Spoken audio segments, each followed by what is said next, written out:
नमस्कार। Bihar special classes में फिर एक बार स्वागत है आपका। मैं रितेश। आज हम लोग जो है नए टॉपिक की ओर बढ़ते हैं। आज से प्रॉपर क्लास स्टार्ट होगी। इससे पिछले क्लास में हम लोगों ने सिलेबस को देखा था, कैसे पढ़ना है, क्या पढ़ना है, वो सारी चीज़ें हम लोगों ने देखी थी कि कौन कौन से टॉपिक पढ़ने हैं, किस तरीके से पढ़ने हैं। वो सारी बातें हमने पिछले टॉपिक पे कर ली थी।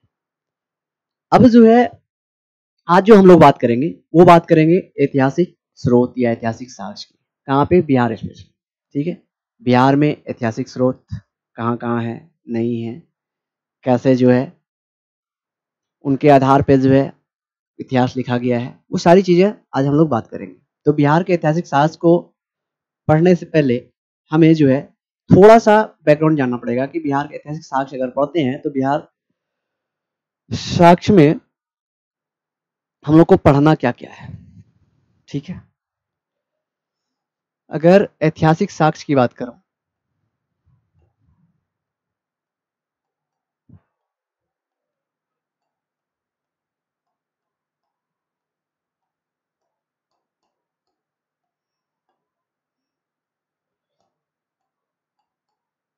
ऐतिहासिक साक्ष्य या फिर स्रोत कह लीजिए, एक ही है, स्रोत। ठीक है, जब हम लोग बिहार के ऐतिहासिक साक्ष्य या स्रोत की बात करते हैं तो सबसे पहले जानना जरूरी है कि ऐतिहासिक स्रोत में आते क्या क्या चीजें। ठीक है, ऐतिहासिक स्रोत में आते क्या क्या चीजें, तो हम लोग को पढ़ना क्या क्या पड़ेगा इसमें। सबसे पहले पुरातात्विक स्रोत पढ़ना पड़ेगा,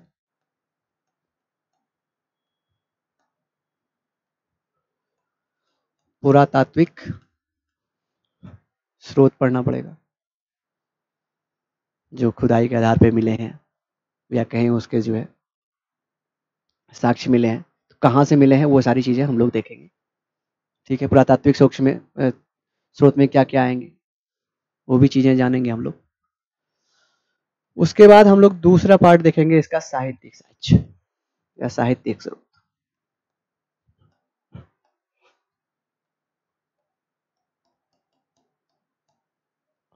साहित्यिक स्रोत। और तीसरा क्या होता है कि यात्रा वृतांत को हम लोग ध्यान में रखते हुए पढ़ते हैं कि जो यात्री आए उन्होंने अपना यात्रा वृतांत लिखा, उनके आधार पे हम इतिहास का अध्ययन करते हैं। उन्होंने उस समय यहाँ पे क्या देखा, बिहार के बारे में क्या लिखा है, वो सारी चीजें देखेंगे। ठीक है, अगर मैं पुरातात्विक स्रोत की बात करूं तो पुरातात्विक स्रोत में क्या आएंगे।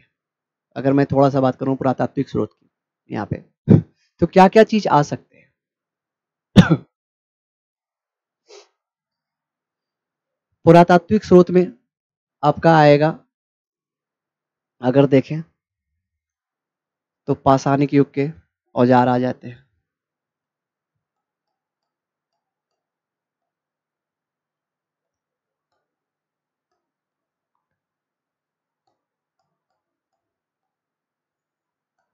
औजार आ जाएंगे।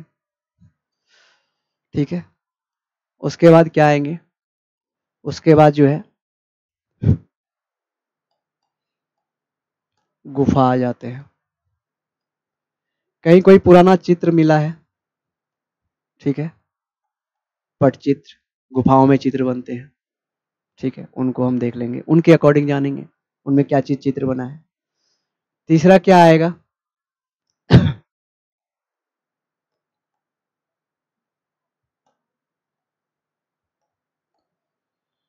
स्तंभ लेख। इसी में गुहा लेख भी लिख लीजिए, क्योंकि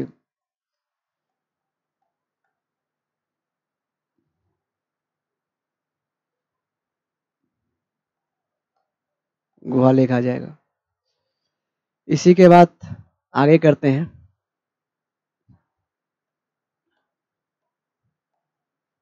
सिक्के मिल जाएंगे। इसी में क्या आ जाएगा, और अगर देखें तो खंडहर आ जाते हैं।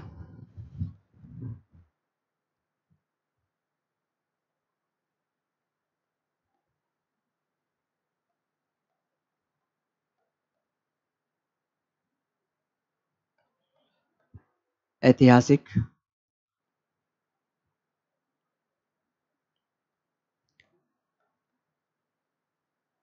खंडहर, ये सारे साक्ष्य जो है पुरातात्विक स्रोत में आते हैं। इनकी हमने बात की, पुरातात्विक स्रोत में ये सारी चीजें आती हैं। ठीक, उसी तरीके से अगर मैं साहित्यिक की बात करूं तो साहित्यिक में क्या आएंगे उसको देखते हैं। तो उसमें क्या क्या चीज समावेशित हो सकता है।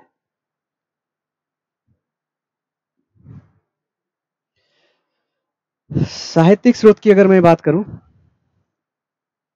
चलिए साहित्यिक स्रोत की बात करते हैं।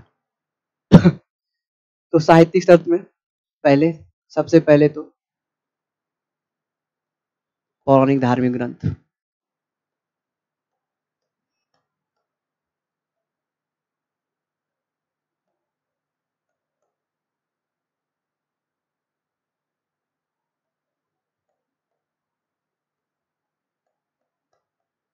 धार्मिक ग्रंथ आएंगे। दूसरा क्या आएगा,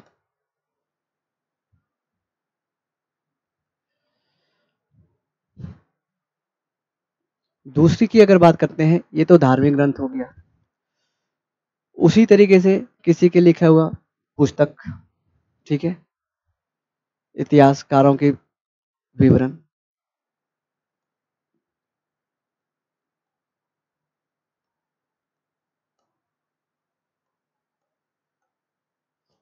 ऐतिहासिक विवरण आता है।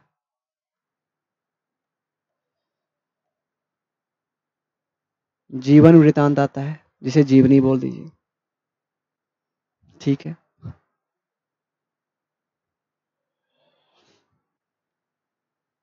दंत कथाएं,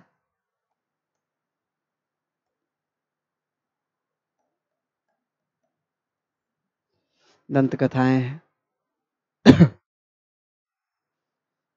ठीक। दरबारी कवि के लिखे साक्ष्य,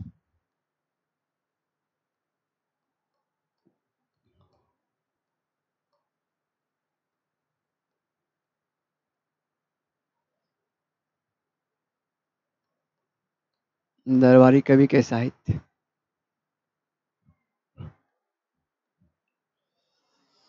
ठीक है।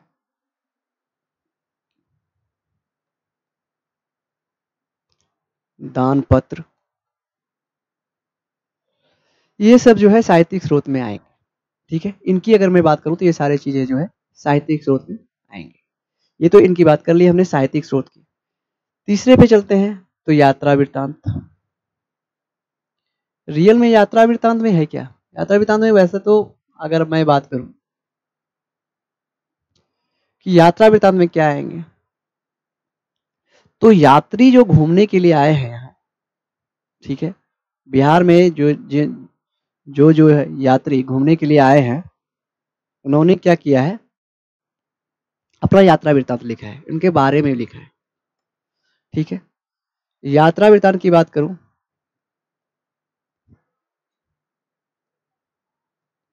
तो सबसे पहले आता है विदेशी यात्री,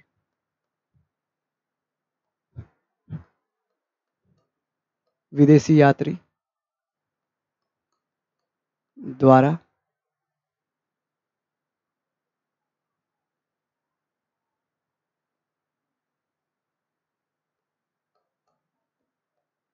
किया गया वर्णन, ठीक है। इसमें क्या क्या होगा, व्यापारी भी आए हैं इसमें,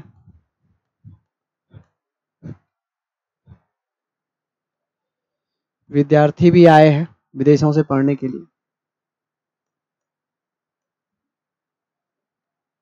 अध्ययन के लिए आए, ठीक है। ये सारे लोग आते हैं, ये अपने यात्रा वृत्तांत लिखे हैं, व्यापारी लिखे हैं, ठीक है, यात्री जो आए हैं उन्होंने लिखा है। तो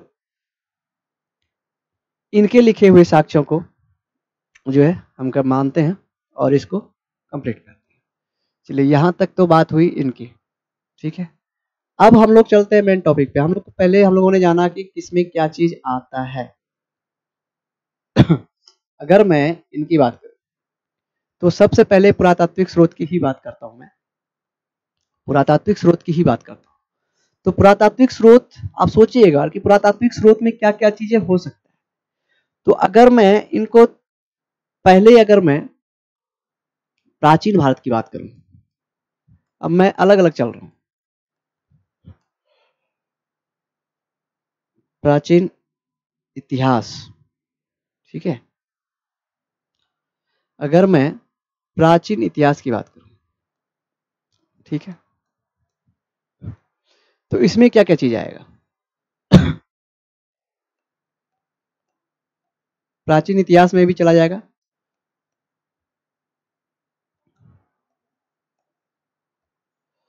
पूर्व पाषाण काल, पूर्व पाषाण काल आ जाता है। पूर्व पाषाण काल में आपको क्या मिलेगा? पत्थर के फाल, कुल्हाड़ी, ये मिलेंगे, ठीक है।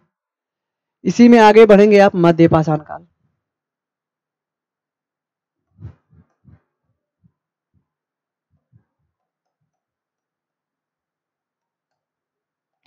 मध्य पाषाण काल की अगर बात करते हैं, इसमें सेम चीज मिलेंगी, यही फाल और कुल्हाड़ी मिलेंगे, लेकिन दोनों में अंतर होगा।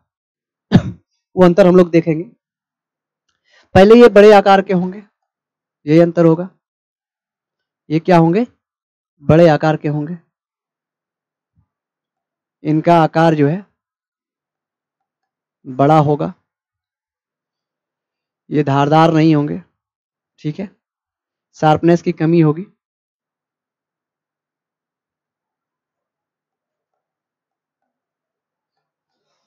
धारदार नहीं होंगे, ठीक है। निश्चित आकृति नहीं होगी इसकी।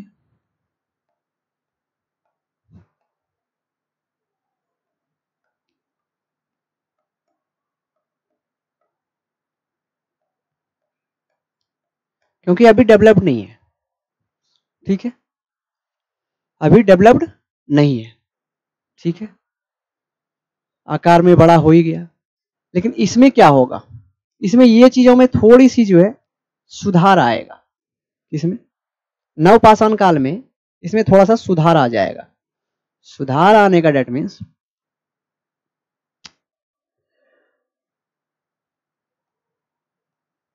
सुधार आने का डेट मीन्स कि अब जो है होंगे तो ये बड़े आकार के ही, लेकिन जो है निश्चित आकृति के हो जाएंगे, थोड़ा सा शार्पनेस बढ़ जाएगा।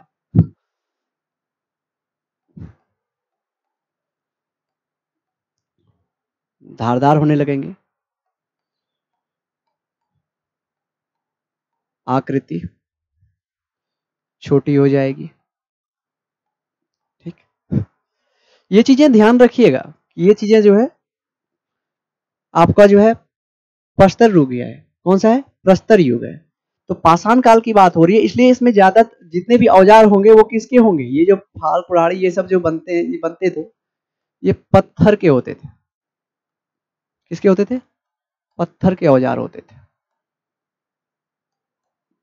ठीक है, ये पत्थर के औजार होते थे। वहीं अगर मैं नवपाषाण काल की बात करूं,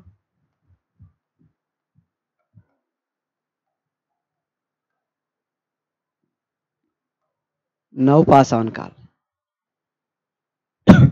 नवपाषाण काल की बात करें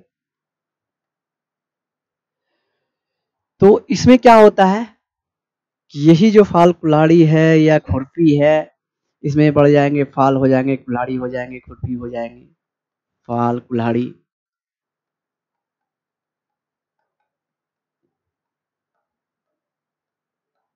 खुरपी, ये सूक्ष्म आकार के होते जाएंगे।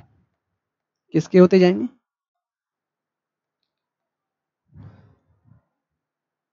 सूक्ष्म आकार के हो जाएंगे, ठीक है।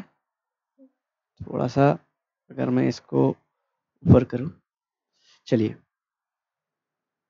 ये क्या हो जाएंगे?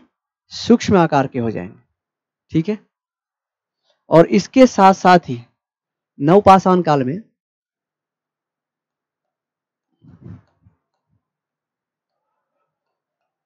नवपाषाण काल में पत्थर के साथ साथ पत्थर के साथ साथ हड्डियों के औजार भी मिलेंगे आपको।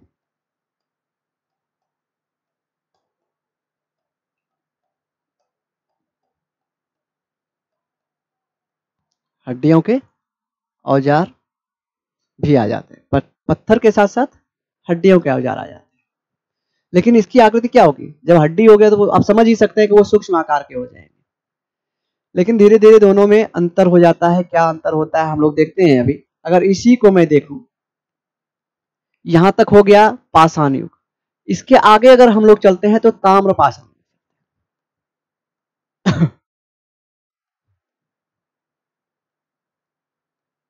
ताम्र पाषाण, ताम्र पाषाण यानी पत्थर भी है और तांबा भी है। तो यहां क्या क्या साक्ष्य मिलते हैं? मृदभांड यहां से बनना शुरू हो जाता है क्योंकि अस्थायी हो जाते हैं धीरे धीरे। यहां मृदभांड मिलेंगे। कैसे मिलेंगे? ठीक है, तो लाल और काले मृदभांड, लाल और काले मृदभांड मिलेंगे। मैं इसलिए ये चीजें कह रहा हूं कि दोनों में अभी अंतर करेंगे हम लोग। चलते हैं, देखते हैं कि कहां से क्या क्या चीज मिल रहा है। दोनों में अंतर क्या है? पहले नवपाषाण, पूर्व पाषाण काल, मध्य पाषाण काल और नवपाषाण काल में पत्थर के साक्ष्य मिलते हैं। बट यहाँ पे आते हैं तो अब मिट्टियों के जो है बर्तन बनने लगे हैं, ये चीजें मिलने लगी हैं। साथ साथ में तांबा आ गया तो अब जो है तांबे के भी औजार बनेंगे। तो इनके साक्ष्य कहाँ कहाँ से मिलेंगे, इन चीजों को भी देखेंगे। तो इनको अगर देखते हैं चलिए, तो अगर मैं बात करूं पूर्व पाषाण काल के साक्ष्य, तो पूर्व पाषाण काल के साक्ष्य अगर बिहार की बात करता हूं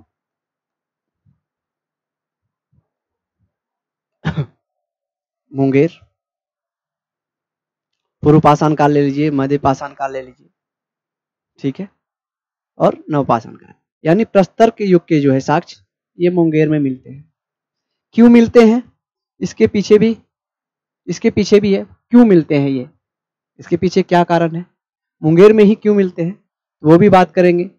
उसी तरीके से जैसे ही मैंने दूसरी बात की ताम्रपाषाण युग की, ये जो है इसका साक्ष्य आपको चिरांद और चेचर में मिलता है। ताम्रपाषाण के साक्ष्य जो है चिरांद और चेचर में मिलते हैं। कहा? इसके भी नवपाषाण के भी जो है साक्ष्य चिरांद और चेचर में मिलते हैं, और ताम्रपाषाण काल के भी साक्ष्य, इसके साक्ष्य तो बहुत जगह मिलेंगे, लेकिन मुख्य रूप से आप याद रखिए चिरांद हो गया, चेचर हो गया, मनेर हो गया, ठीक है। ये आपको पता है ना कि चिरांद कहां पड़ता है और चेचर कहां पड़ता है? चिरांद पड़ता है सारण जिले में और चेचर पड़ता है वैशाली जिले में। कहां पड़ता है? वैशाली जिले में, ठीक है। और मनेर कहां पड़ता है? मनेर पड़ता है पटना जिले में। अब अंतर देखिएगा कि यहां से शिफ्टिंग कैसे हो गई। यहाँ प्रस्तर युग में तो हम देख रहे हैं कि जो है मुंगेर मिल रहा है, नालंदा मिल रहा है, मुंगेर मिल रहा है, गया मिल रहा है, वहां साक्ष्य मिल रहे हैं। लेकिन जो है ताम्रपाषाण काल आते ही ये जो है चिरांद चेचर मनेर, नवपाषाण काल में भी चिरांद चेचर, ये कैसे संभव हो गया? अचानक पहाड़ों से उतर करके जमीन पे आ रहे हैं, मिट्टी के बर्तन मिल रहे हैं। मिट्टी के बर्तन कहाँ मिलेंगे? जहां मिट्टी होगी वहीं मिलेंगे, ठीक है। चलिए, इनको अगर मैं देखूं तो हम लोग जो है आगे चलते हैं और देखते हैं कि ऐसा क्यों हुआ है, आखिर ऐसा क्यों हुआ है। जैसे ही हम लोग देखते हैं प्रस्तर युग की, प्रस्तर युग में याद रखिएगा तीनों चीजें आएंगी, ठीक है। प्रस्तर युग में तीनों चीजें आती है। तो ये देख रहे हैं मुंगेर, ये जो है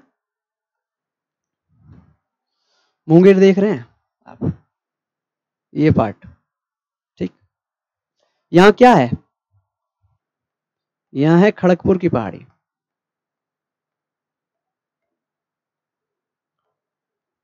खड़गपुर की पहाड़ी। ये है गया, नवादा, नालंदा।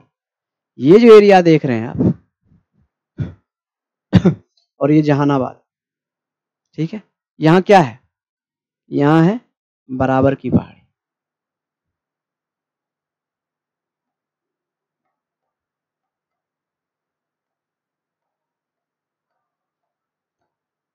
बराबर की पहाड़ी, ठीक है। जहानाबाद में पड़ता है बराबर की पहाड़ी, ठीक। इनको जब देखते हैं तो अभी जो है निवास स्थान कहाँ है? प्रस्तर युग में। ये कौन सा युग चल रहा है? प्रस्तर युग चल रहा है।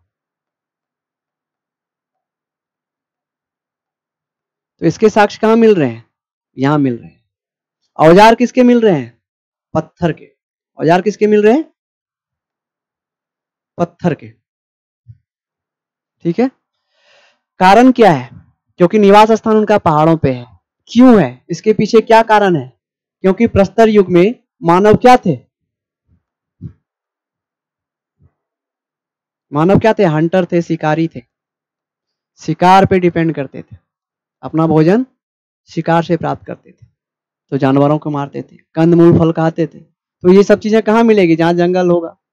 जंगल कहाँ होगा? पहाड़ों पे, ठीक है। इस कारण इनका निवास स्थान कहाँ हो गया? दक्षिणी बेल्ट में, ये वाले। तो कहाँ कहाँ मिल रहा है? साक्ष्य कहाँ कहाँ मिला है? मुंगेर और नालंदा, ठीक है। क्लियर हो गई? अब ये शिफ्टिंग हो रहा है। नवपाषाण काल आते आते जो है खेती का जो है प्रादुर्भाव हो जाता है। नवपाषाण काल जैसे ही आते हैं तो खेती का प्रादुर्भाव हो जाता है। तो खेती कहाँ होगा? जब ये नीचे उतरेंगे, ठीक है। जब ये नीचे उतरेंगे, अब ये धीरे धीरे नीचे उतर रहे हैं, ठीक है। अब ये जो है धीरे धीरे नीचे उतर रहे हैं। अब कैसे उतर रहे हैं ये भी देख लेते हैं कि क्यों जो है नवपाषाण काल का साक्ष्य जो है चिरांद और चेचर में मिल रहा है, ठीक है। ताम्रपाषाण का जो है मनेर तक पहुंच जा रहा है। तो ये जब नीचे उतरते हैं तो गंगा नदी ये बह रही है ये बह रही है गंगा नदी। यहां से गंगा नदी का प्रवेश हो रहा है, ठीक है। ये हो गया गंगा नदी, यहां से बह रही है। ये पूरा पार्ट मैदानी भाग है, दक्षिणी मैदान है गंगा का। ये वाला एरिया, ये वाला एरिया जो है गंगा का मैदानी भाग, और ये वाला भी एरिया है। अभी हो सकता है कि ये साक्ष्य ना मिला हो, जो है प्रस्तर युग का साक्ष्य हमें यहां से भी देखने को मिले, लेकिन इसके अभी साक्ष्य मिले नहीं है, तो हम लोग चर्चा नहीं कर सकते मिले हैं या नहीं मिले हैं। अभी तो मेरी नॉलेज में तो नहीं है कि मिला है यहाँ से कोई साक्ष्य, लेकिन मिला होगा जरूर, ये मिलेगा। अगर नहीं मिला है तो मिलेगा जरूर यहाँ से साक्ष्य। इसके पीछे क्या रीजन है? ये जो है शिवालिक पहाड़ियां हैं, यहाँ पे शिवालिक पहाड़ियां। और नवपाषाण काल में साक्ष्य कहां से मिल रही है? गंगा नदी को पार कर रहे हैं, ये मैदानी भागों में आ रहे हैं, या ये वाले नीचे आए हैं। कहाँ है? सारण में मिला है। यहाँ क्या है? चिरांद। और यहाँ क्या है? चेचर, ठीक है। यहाँ क्या है? चेचर। और यहां मिलता है आपको मनेर, यहां मनेर मिल रहा है। चिरांद, चेचर और मनेर, ये तीन जगह कहां किसके साक्ष्य मिलते हैं? ये ताम्रपाषाण। तो शिफ्टिंग हो रही है, या तो ऊपर से आए होंगे या तो नीचे से गए होंगे, ठीक है। तो जब ये पहाड़ों पर रह रहे थे तो इनके औजार कैसे थे? पत्थर के। जब ये मैदानी भागों में आए तो इसके औजार कैसे हो गए? शार्पनेस हो गए, ठीक है। साक्ष्य क्या चीज के मिल रहे हैं? मिट्टी के बर्तन के साक्ष्य मिल रहे हैं, ठीक है। हाथी के दांत के औजार मिल रहे हैं, छोटे औजार मिल रहे हैं, शार्पनेस मिल रहे हैं, ठीक है, धारदार है। तो ये चीजें आपको डिफरेंस करनी होगी कि मैदानी भागों में आया तो क्यों ऐसा हुआ? क्योंकि नवपाषाण काल में खेती का प्रादुर्भाव हो गया, कृषि का, खेती का प्रादुर्भाव, खेती का प्रादुर्भाव हो गया, ठीक है। तो इसके कारण जो है अब क्या हुआ? इस्टेब्लिशमेंट, सेटलमेंट हो गया। अब वो क्या हुए? अस्थायी जगह रहने लगे, ठीक। खेती हो गया तो अब जो है फसल को लेकर के वो थोड़ी चलेंगे अपने साथ साथ में। अब पानी पीने के लिए उसको नदी मिल ही गया है, रहने के लिए अब वो क्या करेंगे, घर बनाना शुरू कर दिए, उसी में जो है अपना जो है अनाज जो है रखने लगे। तो अब एक ही जगह इनको खाना सब चीज मिल जाती है, क्यों भटके इधर से उधर घुमंतु की तरह। तो इस तरीके से इनका चेंजिंग हो गया। ठीक, अब अगर मैं बात करूं, यहां से हट जाता हूं थोड़ा, ठीक है। अब हम लोग आ जाते हैं दूसरी चीजों पे डायरेक्ट, ठीक है। साहित्यिक स्रोत पे आ जाते हैं। कुछ साहित्यिक स्रोत ऐसे हैं जिसको देखना है।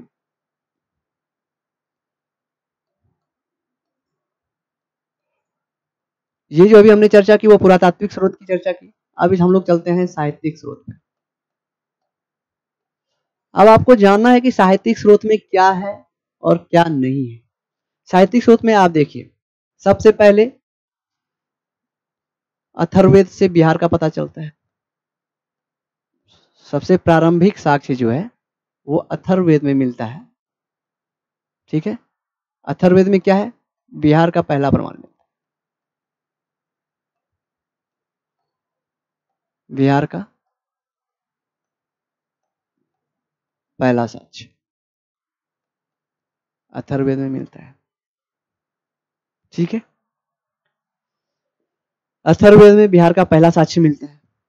चलिए, यहां तक तो हमने ये चीजें बात की। सतपथ ब्राह्मण है, सतपथ ब्राह्मण में चर्चा की गई है।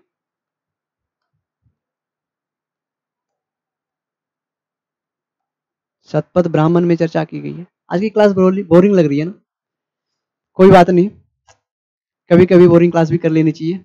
परीक्षा के लिए उपयोगी जो चीजें हैं वो चीजें करनी ही होगी हमें, ठीक है। अब यहाँ सतपथ ब्राह्मण में भी चर्चा मिल रही है। उसके बाद और क्या है, बौद्ध धर्म की अगर बात करूं मैं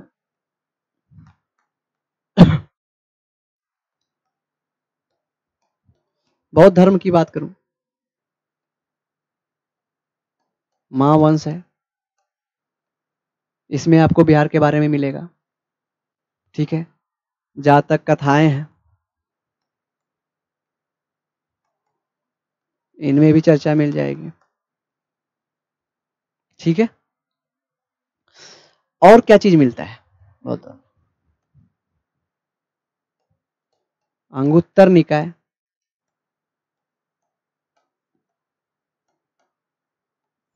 अंगुत्तर निकाय, अंगुत्तर निकाय में भी मिलेगा।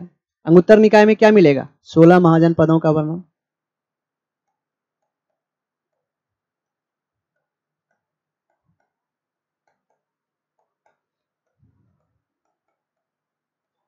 सोलह महाजन पदों का वर्णन। तो ये तो हो गया बौद्ध धर्म की बात है, ठीक है। इसी में जैन धर्म के भी साक्ष्य मिलेंगे। जैन धर्म से क्या क्या मिलता है, अब बताइए, जैन धर्म से क्या क्या मिलेगा। जैन धर्म का भी है एक भगवती सूत्र,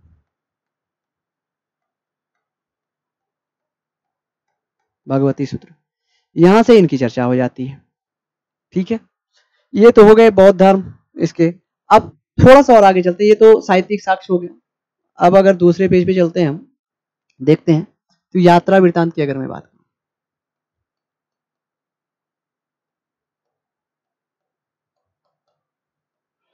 यात्रा वृत्तांत, यात्रा वृत्तांत में क्या मिलेगा, फाहियान साहब आए थे, ठीक है। कहाँ यात्री थे, चीनी यात्री थे। फिर वेनसांग आए थे,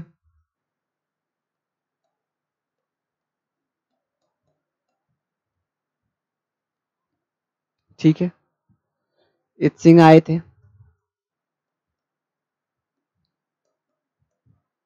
इन्होंने अपने यात्रा वृत्तांत लिखा।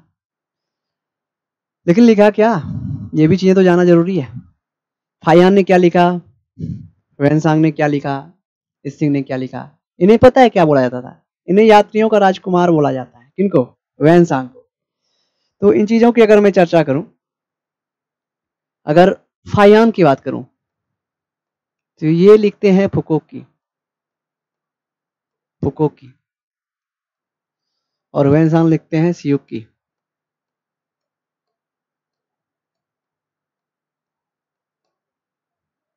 ठीक है। यात्रा वृत्तांत में इतना जानना आपके लिए काफी, और भी चीजें आप डीप में जाकर के देख सकते हैं, ठीक। ये यात्रा वृत्तांत हो गया।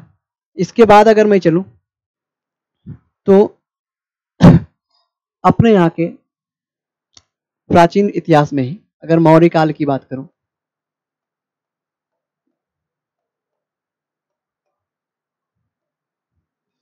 मौर्य काल की, ठीक है, तो मौर्य काल में क्या आएगा? मौर्य काल में साहित्यिक में क्या आएगा? मौर्य काल में साहित्यिक साक्ष्य में क्या आएगा? आप जानते हैं, मेगास्थनीज,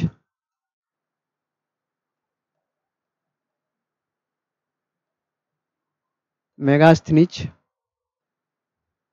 इन्होंने क्या लिखा था? इंडिका, ठीक है। इसके बाद कौटिल्य,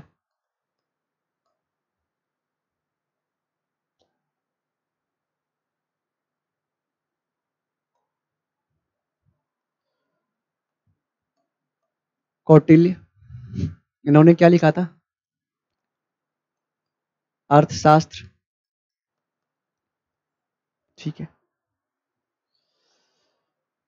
और भी आगे बढ़ेंगे, लेकिन ये दो चीजें जानने जरूरी है मौर्य काल की, ठीक है। मौर्य काल में, और ये तो साहित्यिक साक्ष्य में चले जाएंगे। अगर पुरातात्विक साक्ष्य की बात करते हैं तो क्या मिलेगा? अशोक का स्तंभ,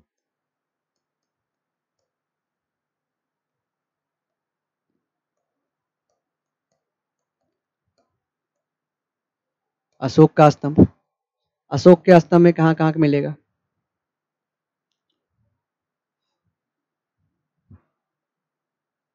रामपुरवा,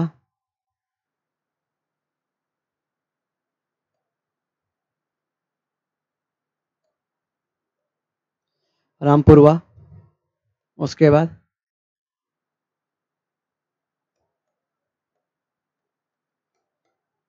नंदनगढ़, ठीक है। नंदनगढ़ मिलता है, और क्या चीज मिलता है?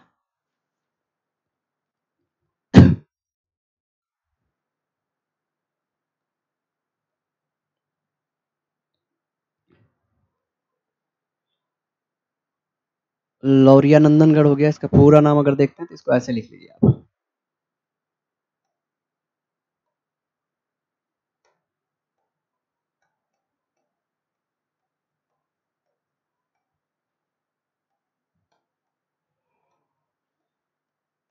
लौरिया नंदनगढ़, लौरिया अरेराज,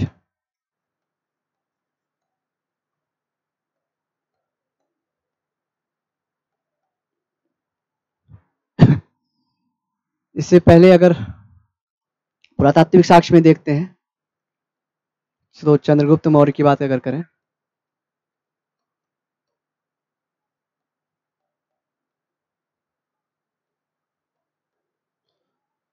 तो इसका राजप्रसाद है,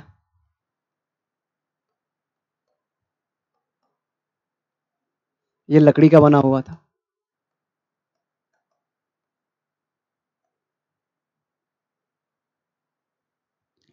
लकड़ी से निर्मित,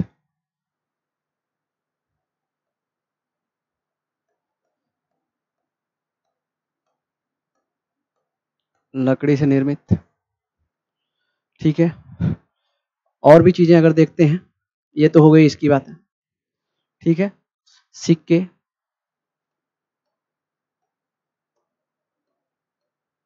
अगर मैं सिक्के की बात करूं या मोहर की बात करूं तो ये कहां कहां से मिले हैं? तो आरंभिक काल में भी मिले हैं, ठीक है। मौर्य काल की भी मोहरें मिली है,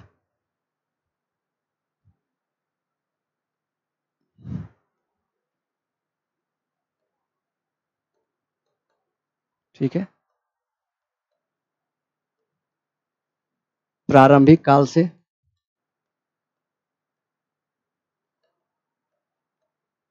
लेकर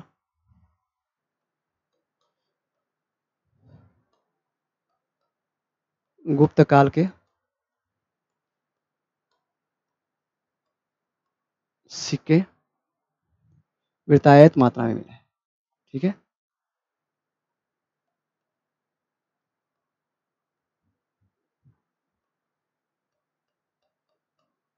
मात्रा में, ठीक है, ये सिक्के मिले हैं।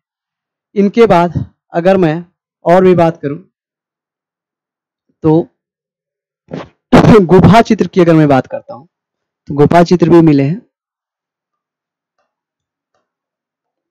थोड़ा सा ऐड कर दे रहा हूं, ये गुफा चित्र तो शिकार करते हुए दिखाया गया है।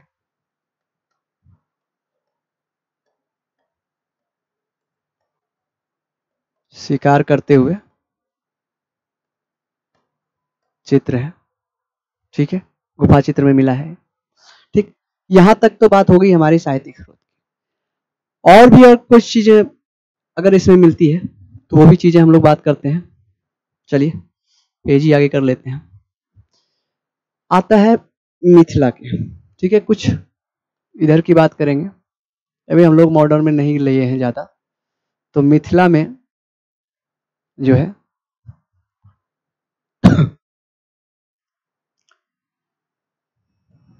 कीर्ति पताका,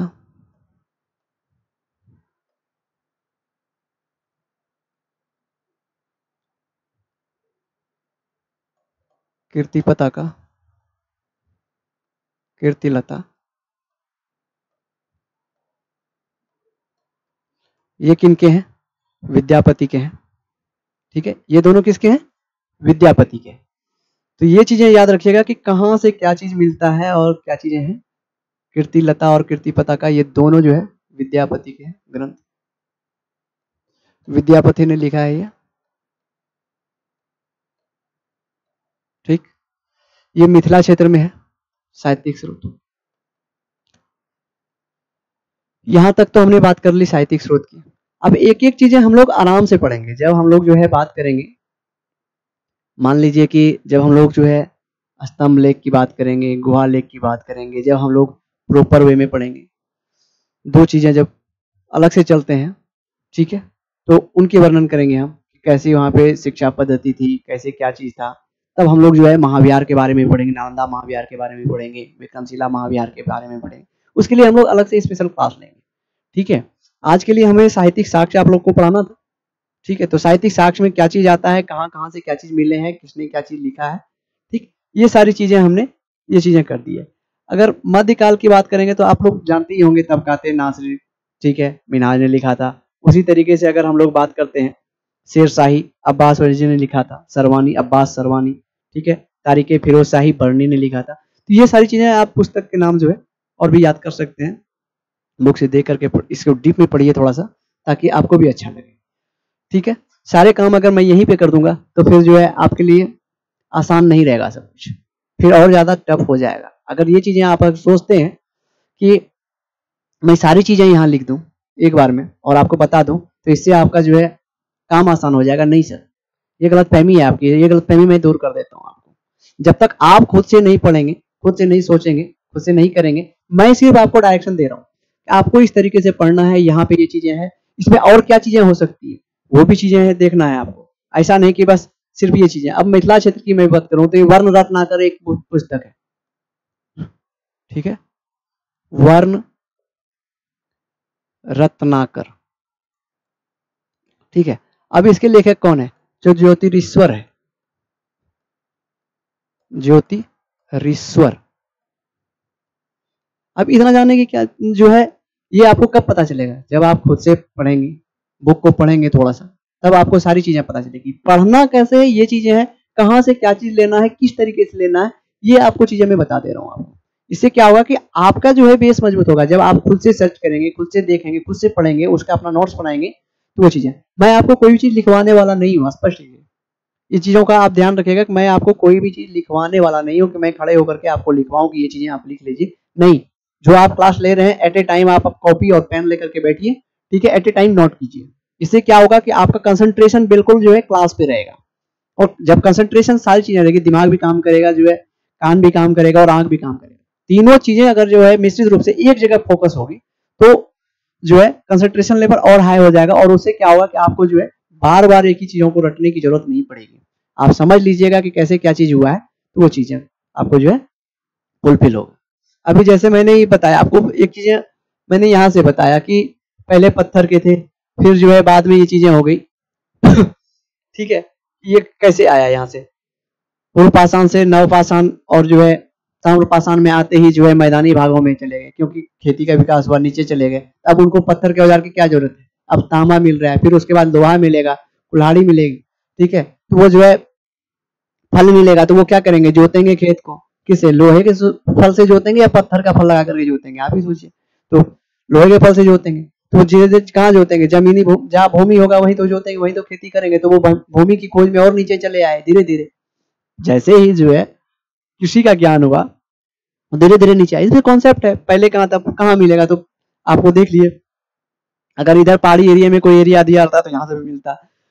यहाँ आपका खड़गपुर पहाड़ी है, ठीक है। उसके बाद जो है आपको मैंने बताया कि नालंदा से मिला है, 2 जगह के साक्ष्य अभी अवेलेबल है। बाकी चीजें और हो सकती है, कहाँ पे मिल सकते हैं, तो यहीं से मिलेंगे, या तो ऊपर से मिलेंगे या तो नीचे मिलेंगे। अभी इस क्षेत्र से जो है आपका प्रस्तर युग के तो नहीं मिल सकते साक्ष्य। इस क्षेत्र से मैदानी भाग से आपको प्रस्तर के क्यों मिलेंगे, कोई मतलब नहीं है, क्योंकि उस समय जो है निवास स्थान ही ये नहीं था। ये निवास स्थान होता तब तो होता, ना यहाँ जानवर थे ना यहाँ जंगल थे, तो कैसे मिल सकते हैं। 3 चीजों का ध्यान रखिए आप लोग कि कैसे मिलेगा, कैसे कॉन्सेप्ट के पीछे चलिए। ठीक है, आज का क्लास यही समाप्त करते हैं। ठीक है, फिर मिलेंगे अगले क्लास में, तब तक के लिए धन्यवाद, नमस्कार। चलिए मिलते हैं नेक्स्ट क्लास में।